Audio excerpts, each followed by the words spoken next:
Hi guys, my name is Megan and this is Caitlin and we are part of Gemini Astronomy Club. We are here for International Observe the Moon Day.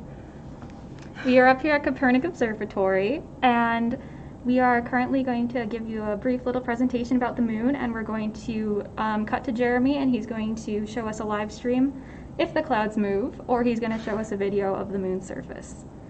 So...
All right, now we've got sound, and so we're gonna.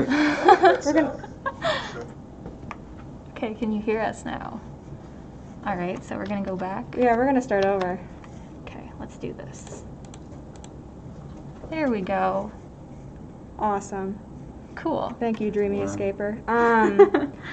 So, I'm Megan, this is Caitlin. We are part of Gemini Astronomy Club, which is a Girl Scout-based astronomy club. We are of NIPEN Pathways, which means that we're part of, we do most of New York and a bit of Pennsylvania. Anything to add? Okay, so we are a part of Girl Scouts. So our sector is basically from Adirondacks down to Upper Pennsylvania. So our coverage is about like a 3-hour radius from middle of New York, which is huge. And so our focus is mostly on getting girls interested, our age or younger, interested in the STEM fields, because currently STEM fields aren't as populated by women as we think they should be. And so we're bringing space science to them virtually right now because obviously COVID, but that's our basic mission. Right now we're at Kopernik Observatory where somebody is doing their Gold Award. Gold Award is an Eagle Scout equivalent, if you know Boy Scouts better than Girl Scouts. But we're currently in space science. You can see Kopernik behind us. And yeah, gonna go next. So this is our origin story. We were selected by GSUSA to represent NIPEN at a national meeting of leadership where several girls, like 20 girls from across the country, were selected to have a training at Goddard NASA, and after that we were instructed to form our own astronomy clubs, and Gemini Astronomy Club is the result of that. So this is a picture of us with Sarah, who was our NIPEN representative, and Art, our astronomer. So we went to Goddard at NASA, which is where the Hubble Space Telescope is operated from. So we took a picture by the sign because that's really awesome. And we also got to go in different maker spaces and science labs. And we actually got to see the clean rooms where some parts of space shuttles were built. And oh, we forgot to mention, if you have any questions, feel free to type them in the chat and we'll get to them later because we like to answer questions. So since that training, we have done meetings with various girls. This was before COVID hit. This is a long time ago. Yeah, this is Caitlin showing the moon, actually. Yeah, to younger girls with our telescope? Yep, that's our telescope. We have a telescope. It's very cool. Actually, that's Art's telescope. But so, one of my favorite things is showing little kids the moon because they always say it looks like cheese. Just looks holy and interesting. But then you have to explain that these are in fact craters, which we'll get to later. This is another meeting that we did with slightly older girls. We did a overnight here at Kopernik Observatory, actually. and we did a star party, which is where we observe the night all night, and we don't really sleep. It's very fun. And this is me with our alien, Keith, who is right here with us right now.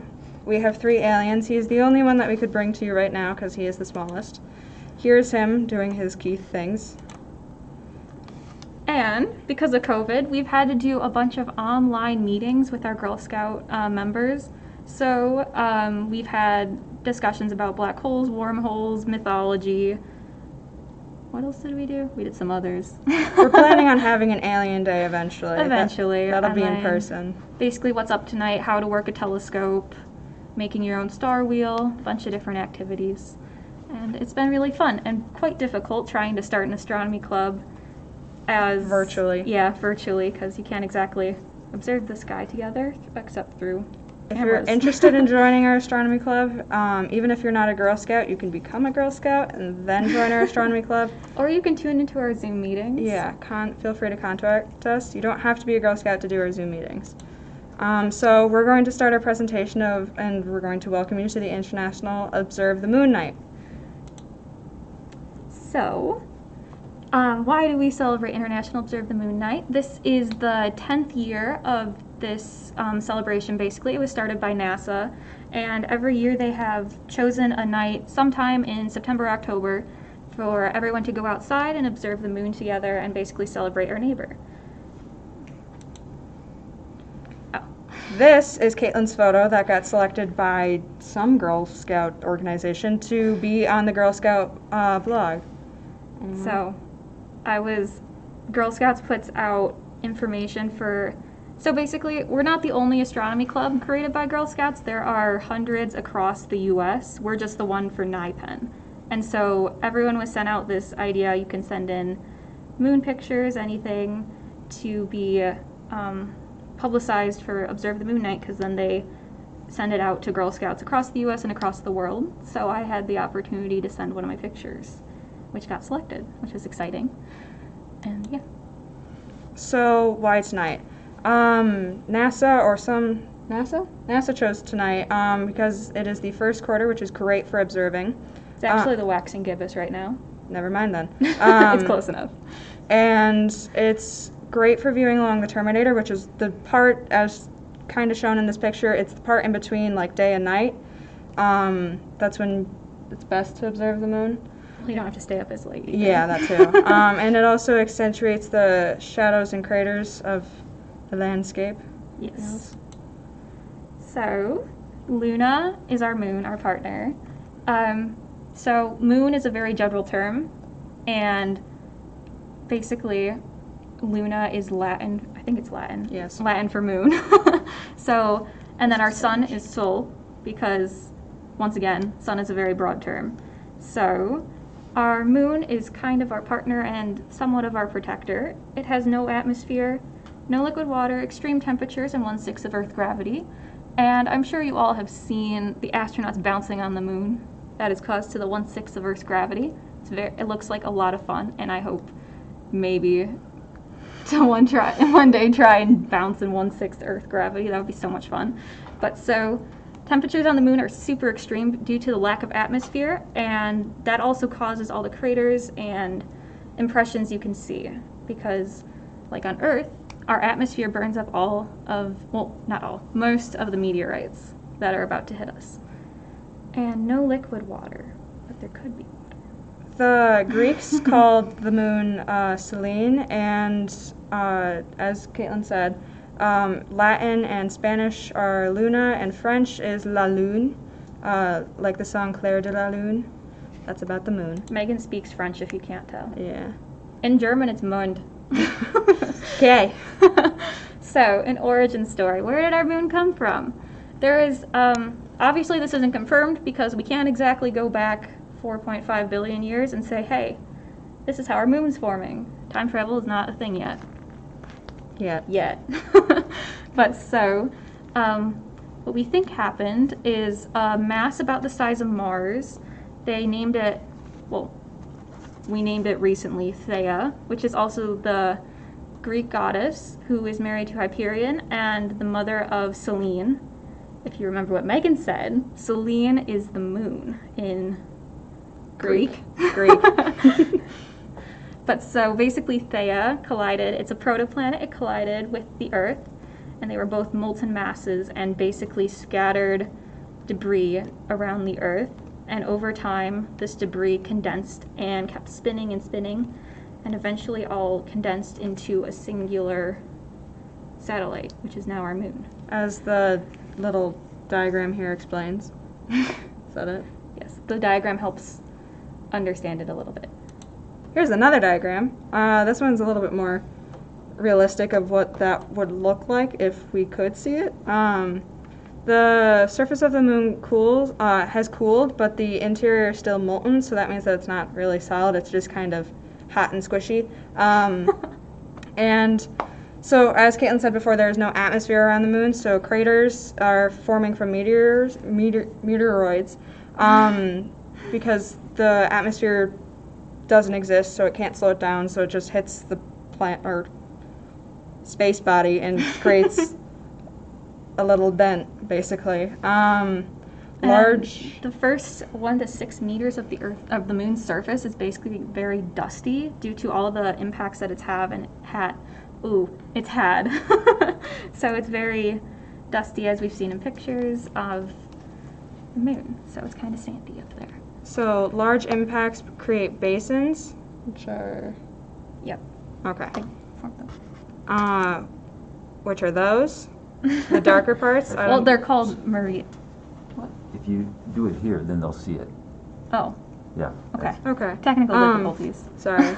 So those are basins in Maria? Maria. Yeah. Okay. They were named seas on the moon because we have long time ago thought that they could be possibly seas like we have on Earth. With water? We've discovered that's not true, and There's so no water. they're darker colored, but that's why they're molten material basically that dried and was, while the interior of the moon was still molten, these cracks formed and basically allowed it to come out and make it a darker color, essentially. And so, Maria. Me? Okay. Yeah. The darker the moon. I'm sure you all know, we only see one side of the moon. This is due to our moon and the planet Earth being tidal locked with each other, which basically means the moon has the same, every revolution it has is the same to its rotation speed. So we always see the same face, and the dark side of the moon has a much thicker crust, and it's impacted by more meteors because obviously now it's always facing outside. But the thicker crust is due to uneven cooling of the moon. When the moon was first formed and it was locking itself in with the Earth's rotation, the side facing the Earth was heated by the Earth itself still being molten material, and basically thinned out our observable side of the moon, while the other dark side of the moon cooled quicker and thus making it thicker. Okay. I didn't mean to rhyme that, I'm sorry. And it's not really the dark side. But this picture is of the opposite side of the moon. This was taken by the Chinese Space Agency. Yeah. Yeah. No, well, the first time we observed the dark side of the moon was in 1959 by the Soviet probe Lunar 3. And then it was first visited by it was first observed by humans on a spacecraft by Apollo 8. Mm-hmm. So, And then the first photo was taken by the Chinese Space Agency company, correct? I thought it was. Okay. Anyway, this is the one from the Chinese Space Agency company. So that's the opposite side of the moon. This is the only way we get to see it, basically. Unless we go out there ourselves. Well, yeah, but So, the dark side of the moon is not necessarily the dark side. If you look at this image, you can see. Can I see the mouse, please? sure. You can see that the side facing the Earth isn't always the one that's light or dark. And the far side, which we don't see, if you follow the line, you can see right here, the dark side is technically the bright side of the moon. While over here, it is actually the dark side of the moon. So it all just depends on our perspective and where we are in the moon cycle. So technically it should be called the far side of the moon, but I always hear it called the dark side of the moon. Thought I'd go over that. It's not always dark. I get, like, another way to think about this is if I took our alien and just kept it around Caitlin, it's going to do one full rotation as it does one full revolution. She is only ever going to see Keith's face, not his backside. Darn it. Yep. So these are our moon phases. We're starting at full moon. Then we're going into the waning gibbous, the third quarter, waning crescent, new moon. The moon is still there, you just can't really see it. And the waxing crescent, first quarter, and the waxing gibbous. Which is where we are right now. We're actually between first quarter and waxing gibbous because technically observe the moon night is more towards the first quarter just because it's not as super bright but also easy to see. So, yeah. So this is the blue moon. It's not actually blue. Please keep that in mind. It's a very rare occurrence. It only happens every 2.5 years, and this year it falls on Halloween, which is very spooky. 2020 for you. Last blue moon Halloween was in 1944. I don't know what happened to that Halloween. Probably should have researched that. That would have been interesting. But it's not actually blue. It's just the second full moon of the month, which is why it's weird. We usually only have one full moon of the month, but two is just called a blue moon. So that's, the expression once in a blue moon just means that it happens every 2.5 years, basically. Being blue refers to the fact that it's abnormal, not that it's the color blue, which always confused me. It makes me think of the Smurfs movie. Don't know if you've ever seen that, but they talk about the blue moon and it being blue, and I always believed that the moon was blue, but it's not. Okay. So the moon is very important to us. The moon and the Earth are buddies for life. We would not be here without the moon because if we did not have the moon, Earth would be about the equivalent of Mars right now. We wouldn't have water or life, kind of. We don't know if Mars has life officially yet. And the moon stabilizes our planet. That's due to the lengthening of the days. They're both tied into gravity. Earth was spinning so fast that when the moon came in, as we talked in earlier, it crashed and then kind of came apart and just stayed out there. It slowed down the Earth. So the Earth was spinning really, really fast, and the moon was just like, hey, wait up, and just it slowed it down. Computer simulators point to the fact that maybe a day could have been 6 hours or even less. So the moon was basically trailing behind and dragging the Earth and being like, wait for me. And eventually it lengthened the day and got us stabilized to where we are. Yeah. And then it also creates tides. High tide is when the moon is closest to us, correct? Yeah. And then low tide is just when it's farther away. And that's just moon's gravity just pulling up the water. You good? Yeah, I'm reading the chat, sorry. Okay. Oh, wait. So it also stabilizes us due to our tilt. So Mars currently, its moons, it has two major moons. But so basically they are a very, very, very small percentage of Mars's mass. So we've actually seen Mars, the tilt of it basically go wee. Very scientific, I know. But it's gone from being like almost lopsided to turning up more. And that's due to the fact that it doesn't have a good source spinning around it to keep it in its place, like we do. Because ours is currently stable at 23.5 degrees, I think. Currently stable. We don't know. That could happen in Could December. change. Who knows with 2020. Okay. So, the moon is very important to us, despite what you may realize. You might just look up at the sky and be like, hey, it's the moon. We see it every day. It's very common. But we would not be in the state we are without the moon. The first object Galileo looked up at with his telescope was the moon, and he noticed that it moved differently and looked very interesting at an increased magnification, and led him to continue researching and observing other objects in our solar system. So without the moon, we might not have developed the heliocentric model as soon as we did. And If ever. Continue. So the no atmosphere tectonics on the moon also allows us to see the history of the past long time. 4.5 billion And years. we can also use the moon rocks that we've taken from the moon and brought down here for research to see that there are actually chemicals, and the chemical composition of the moon has very similar elements to those down on Earth, and it led us to the conclusion that perhaps part of the moon was once part of the Earth. Yeah. Meteorite? Yeah. This is a meteorite. Yeah. I'll go to the webcam.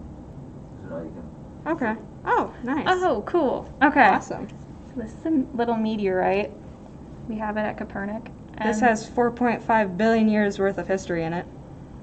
Or longer. Yeah. But so, this is a rock that decided to come visit Earth. And Now Kopernik is letting us touch it. It's very fun.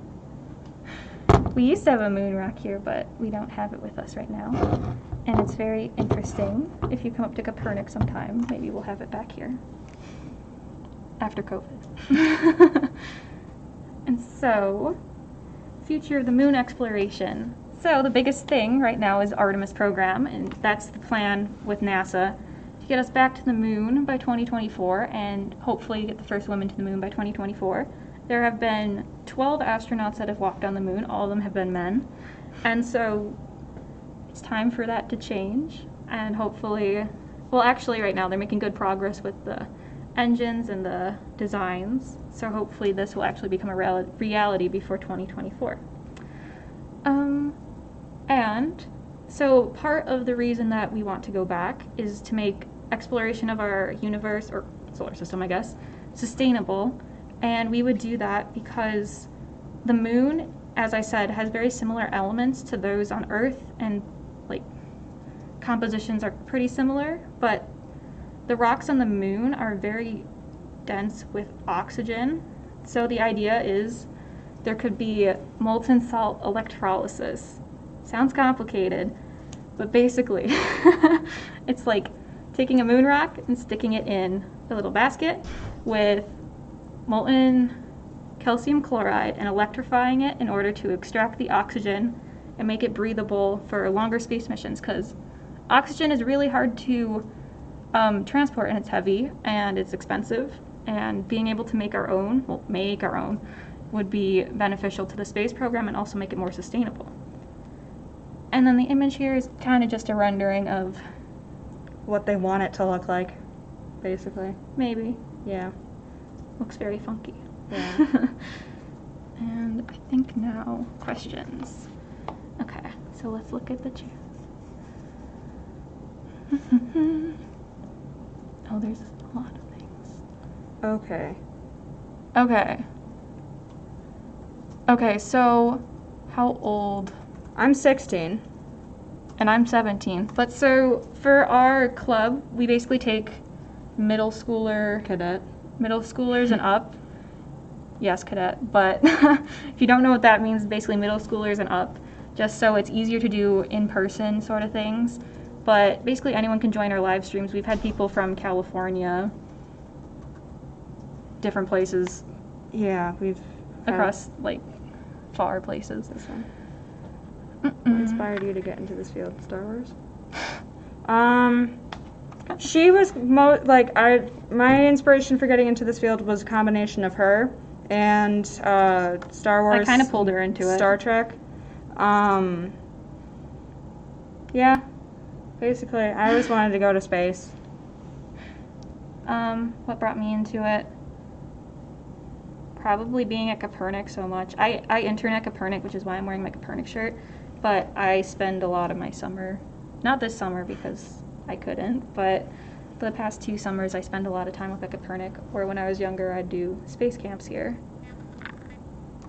Okay. How do you explain that moon right there? So, blah, blah, blah, blah.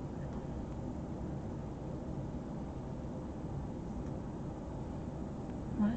Are either of you or other Girl Scouts planning on going into physics, astronomy, or any other related activities? Okay. You can go first. Okay.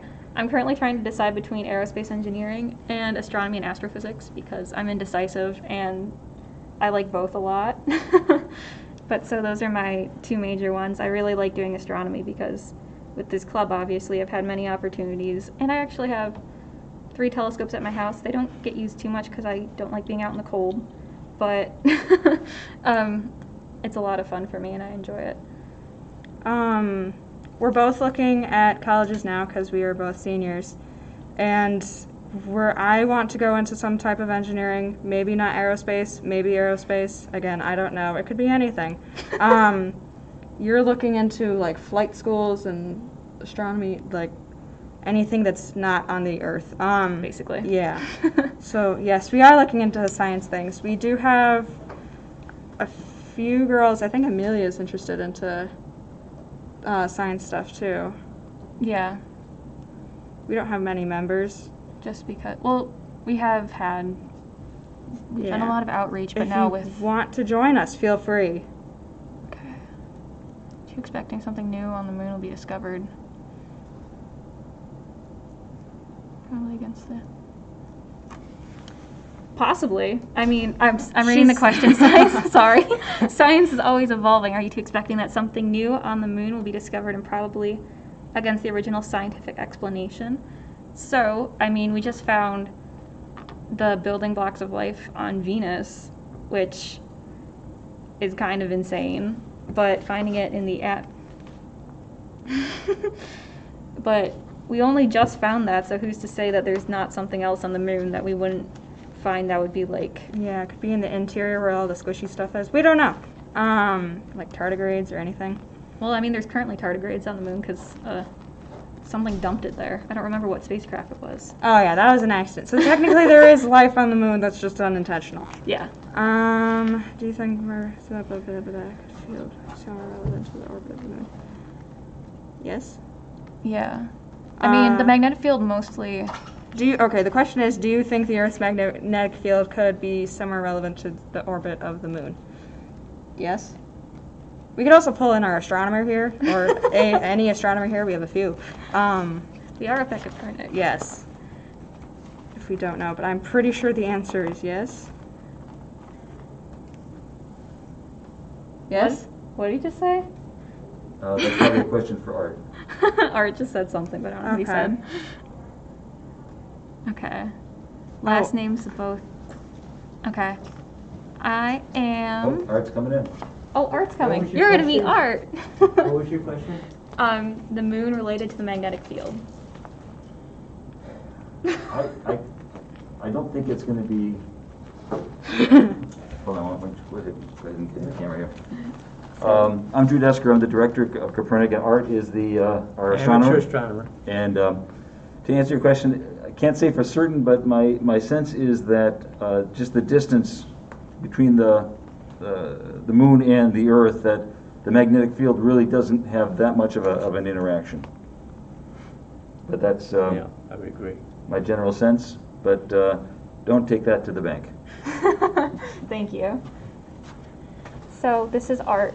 He's our club astronomer. He's been with us for, what, year and a half? Since the first, yes, since A while. So he knows us very well and knows we're very weird, which you are all finding out right now. Yes. Okay. If you want, we have a Instagram that I will look up the username of right now. If you are interested in joining us and checking out more of what we do, it is gemini.astronomy.club. Again, that's on Instagram. Please check us out. Any other questions? Are we ready to send it over to Jeremy? Yeah. Okay, so speaking of moon exploration, we are going to go explore the moon with Jeremy, and he's going to... Check out Gary. He knows that it's coming. He does? Okay. One thing I'll say is that in the chat, I'm going to put a link that is actually, this live stream will close down, and then Jeremy will start up a new link because he's actually in the domes, and they're just so far apart that we couldn't get the equipment together. So we'll put the the link in the chat will go to sort of an ending slide, and we'll just leave that up for a minute or so that you can grab that link, and then you can head out, grab the other link, and Jeremy will do his lunar scavenger hunt. Okay. All right. Very good. But also, I want to thank the two of you for all the work that you do here at Kopernik, and specifically for taking on this and making this presentation.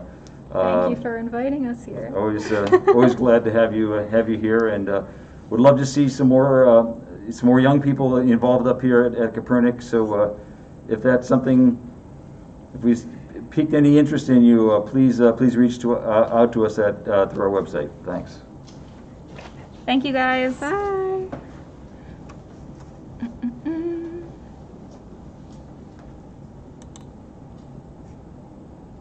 Oh, That's fine. All right, wait, I'm gonna is go the into- audio on? The audio is still on.